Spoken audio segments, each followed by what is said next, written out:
Hello guys, ayan nakakuha kami guys ng nagtataka kami kung bakit may itlog dito sa loob ng buko. Kung tawagin, ang lalaki pati ng itlog niya kasi yung itlog ng buko dito sa amin sa Bicol karamihan hindi ganito siya kalalaki. Maliliit lang, sobrang liit. Ito guys, ang laki ng itlog niya. Ayan Ayan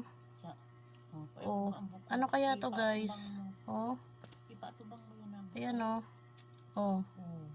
Ayan guys, Ngayon lang ako nakakita ng ganito guys.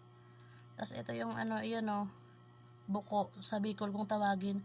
Ayan yung itlog niya guys, Ngayon lang kasi ako nakakita ng ganito guys, kaya sobrang nagtataka ako. Ayan pa yung isa, Ayan, dalawa sila. Tapos ito yung ito yung dito ko siya nakuha. Diyan ko siya nakuha. Ito po may sa iba ho. Ito pa guys, Ayan pa guys, Tatlo pala sila.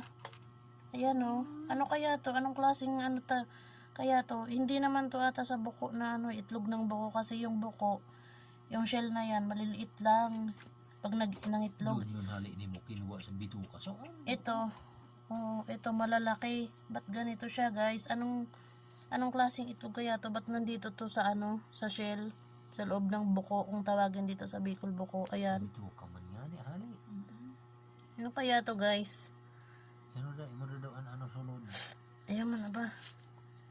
Buksan natin yung laman guys, kung ano sa nasa loob. May man liwat ho, may man Ayan liwat siya guys, may panit. Makakapagtaka. Ora man sa loob, ora man. Ayan May hilo ho. Ayan So paki-comment na lang po guys kasi nagtataka kami kung anong klase ito. So ayan guys, thank you for watching po. Bye guys.